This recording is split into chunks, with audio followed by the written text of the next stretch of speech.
Depuis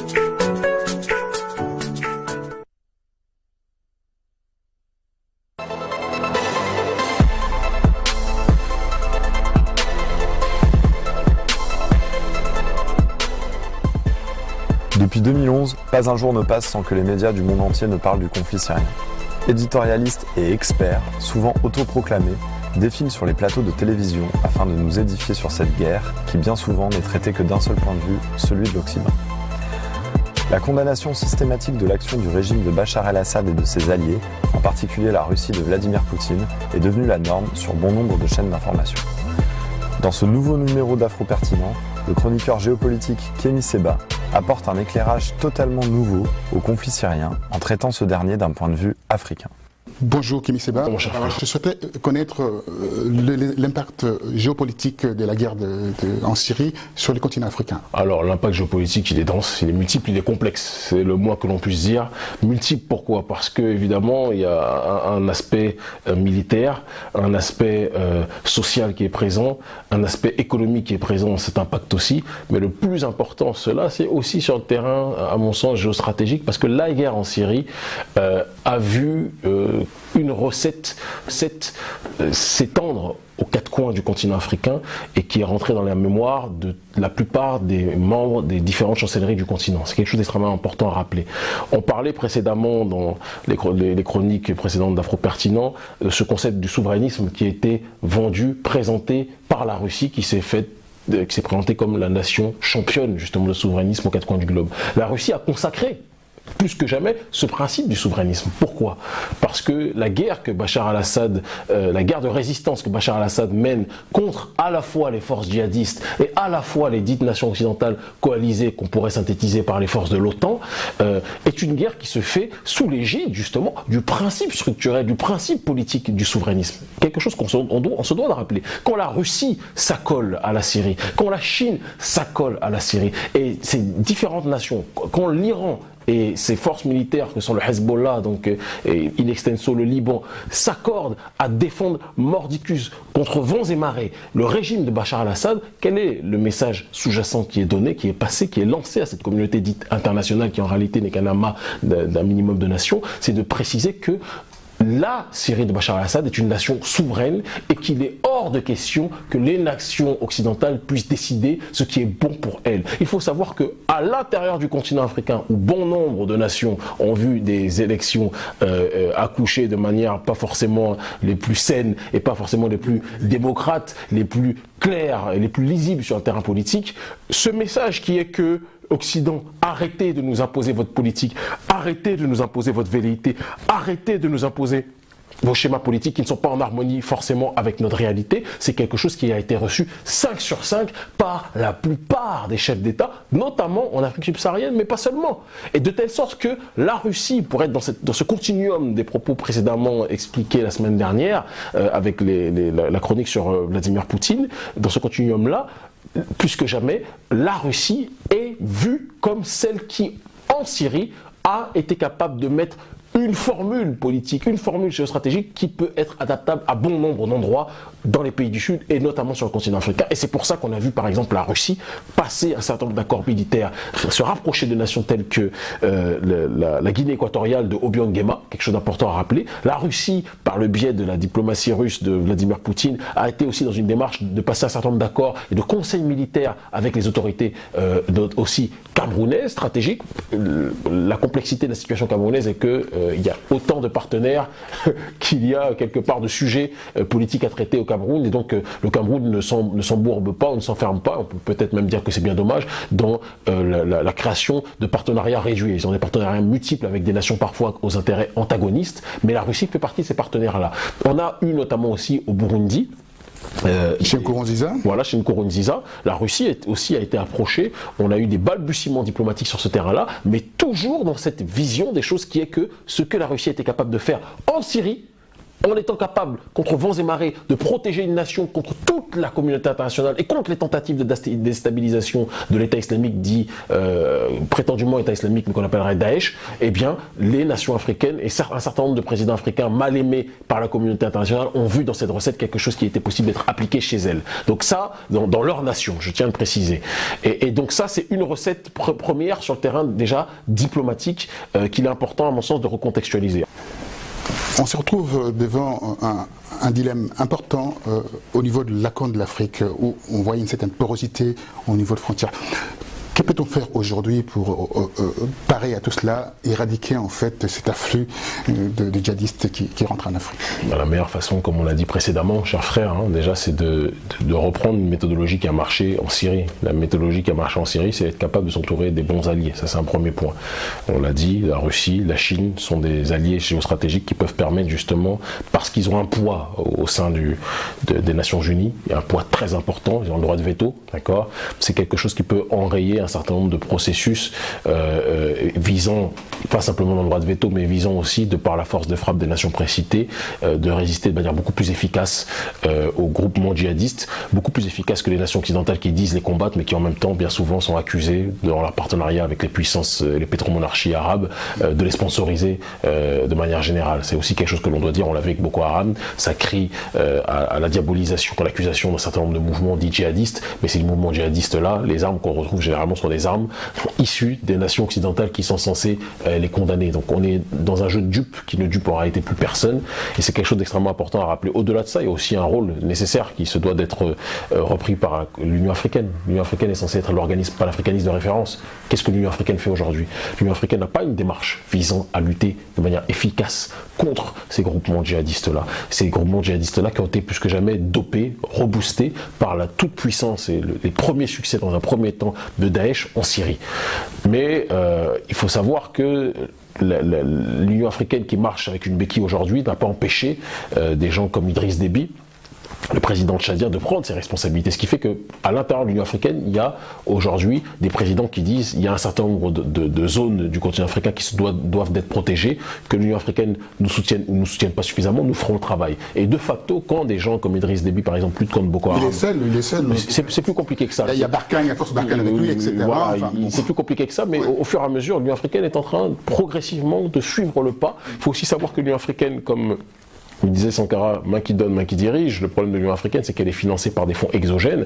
Et donc les fonds exogènes, voilà, même si c'est en train progressivement de diminuer, ces fonds exogènes émanent de nations qui sont les premières à vouloir déstabiliser le continent africain, en l'occurrence les nations, les grandes puissances occidentales qui ont besoin des matières premières et qui ne peuvent se servir de matières premières qu'à partir du moment où soit ils ont des accords avec les chefs d'État africains, ou soit quand ces accords ne sont pas passés ou sont refusés par un certain nombre de chefs d'État africains qui décident de prendre leurs responsabilités. Ces accords-là, eh bien, ils vont se servir eux-mêmes en voyant une nation déstabilisée et se servir dans les sols présents. Et les groupements djihadistes, très souvent, sont présents, comme par hasard, au milieu des zones remplies de matières premières, et généralement ça nous fait penser un petit peu à cette image du casseur qui vient briser une boutique et qui force le boutiquier à engager la mafia pour sécuriser la boutique, et la mafia étant aujourd'hui la communauté internationale et le casseur étant les groupements djihadistes bien souvent cooptés par cette communauté internationale. Alors si on comprend bien ce que vous êtes en train de nous expliquer,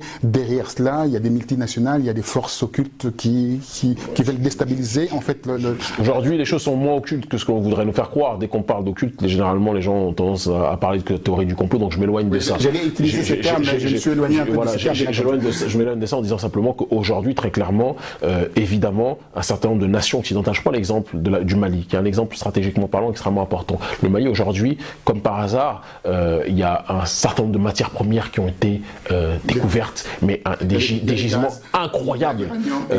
Voilà, exactement au Mali. Et c'est comme par hasard, en cette zone-là, qu'il y a une recrudescence des groupements djihadistes, comme par hasard, qui émerge, il y a une vergence réelle de ces derniers-là. Et cette vergence-là, cette convergence... L'apport militaire de la France, pour vous, donc, c'est de la poudre aux yeux, en fait, en réalité. C'est de la poudre aux yeux, et évidemment, la France a cette volonté aussi d'occuper le terrain. Et pour revenir, parce que c'est important qu'on puisse établir un lien direct entre ce qui se passe entre la Syrie et ce qui se passe au Mali, même si les groupements n'ont pas prêté allégeance à Daesh pour le coup, contrairement à Boko Haram par exemple, il est évident que... il est évident que ces organisations djihadistes, en voyant Daesh venir en Syrie dans des zones où stratégiquement il y a aussi des ressources naturelles extrêmement importantes qui sont présentes, ces groupements djihadistes se disent pourquoi ne pas faire la même chose aussi dans ces zones-là du côté du Mali, et c'est ce qui donne aussi justement la complexité de cette situation, et la France qui de l'autre côté qui dit combattre ces groupements djihadistes-là, mais qui en même temps en sponsorise certains de manière indirecte, et de l'autre côté, quand je dis la France, je parle de l'oligarchie française, et de l'autre côté occupe le sol et donc exploite de manière directe et indirecte les matières premières là aussi qui sont présentes. C'est-à-dire qu'il y a une convoitise globalisée qui est présente, et c'est cette convoitise-là qui aujourd'hui trouve sa source dans ce qui s'est passé en Syrie. Et la conclusion par rapport à cela, comment faire pour...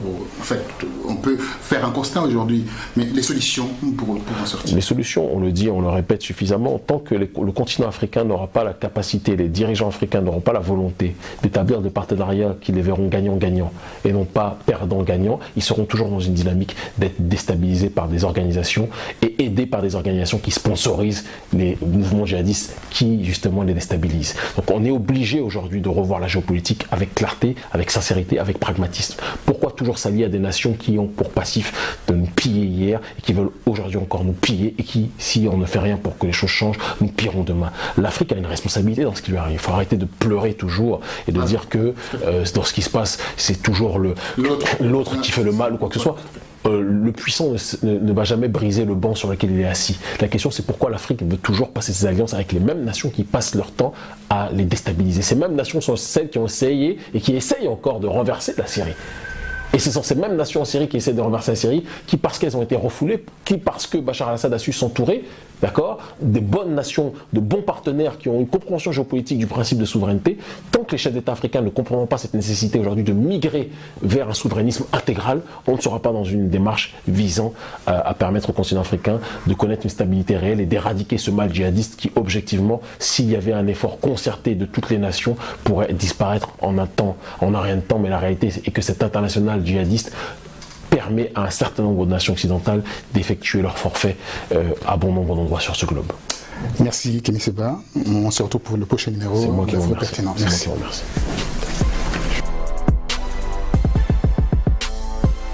La plupart des membres des différentes chancelleries du continent. C'est quelque chose d'extrêmement important à rappeler. On parlait précédemment dans les chroniques précédentes d'Afro-Pertinent de ce concept du souverainisme qui a été vendu, présenté par la Russie, qui s'est présenté comme la nation championne justement de souverainisme aux quatre coins du globe. La Russie a consacré plus que jamais ce principe du souverainisme. Pourquoi?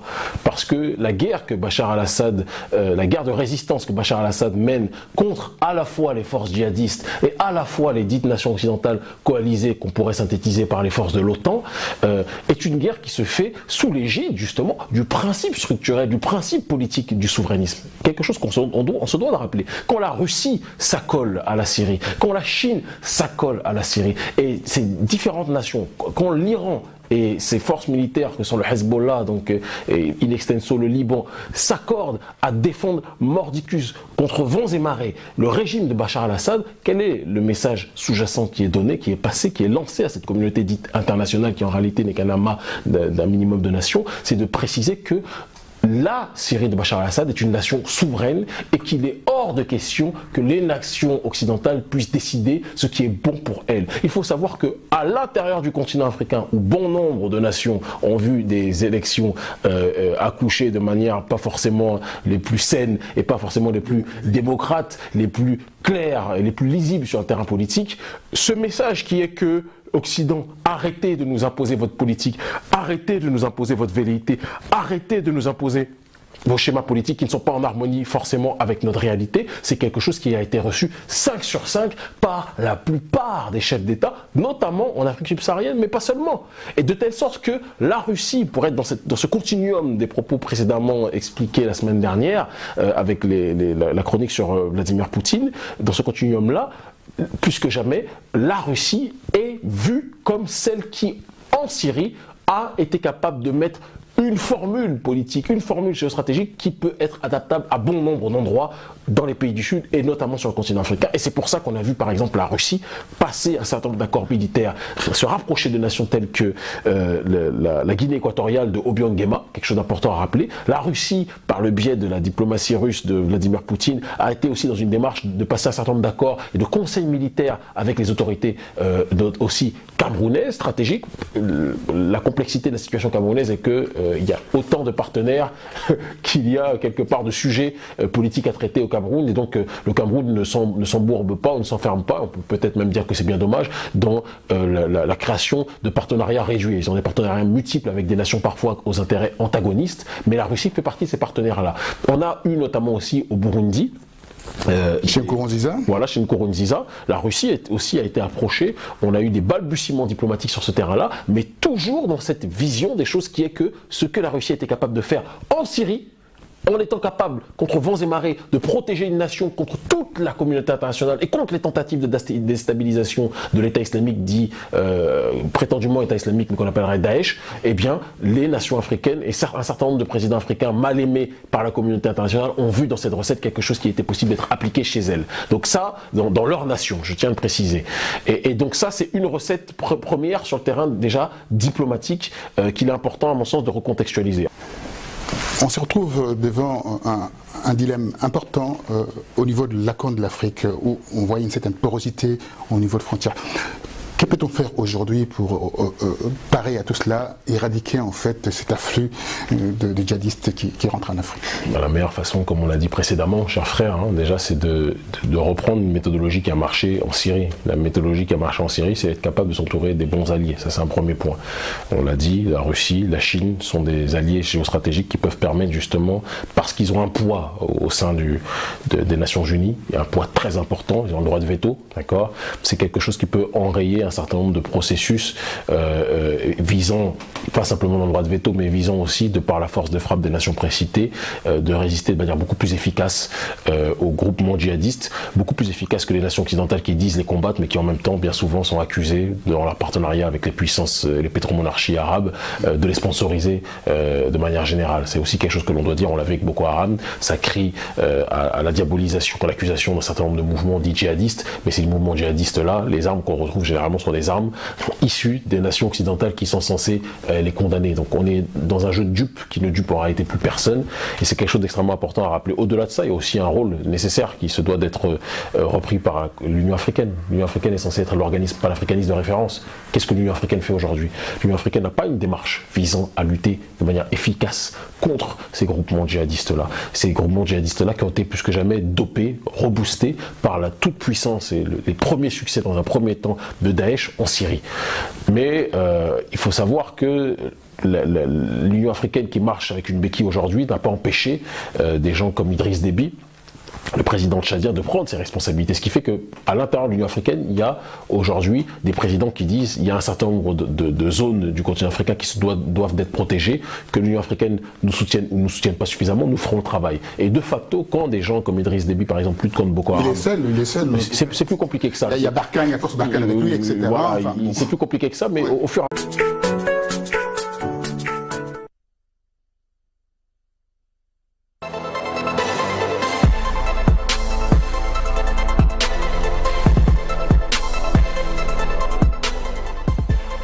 Depuis 2011, pas un jour ne passe sans que les médias du monde entier ne parlent du conflit syrien.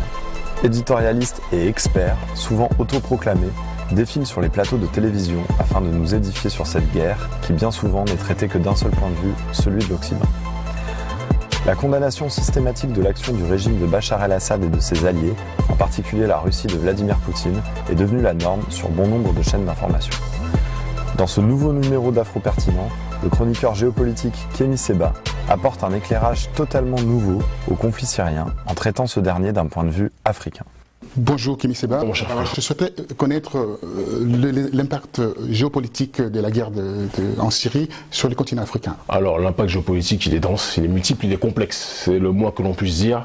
Multiple pourquoi? Parce que évidemment il y a un aspect militaire, un aspect social qui est présent, un aspect économique qui est présent dans cet impact aussi. Mais le plus important, cela, c'est aussi sur le terrain, à mon sens, géostratégique, parce que la guerre en Syrie a vu une recette s'étendre aux quatre coins du continent africain et qui est rentrée dans la mémoire de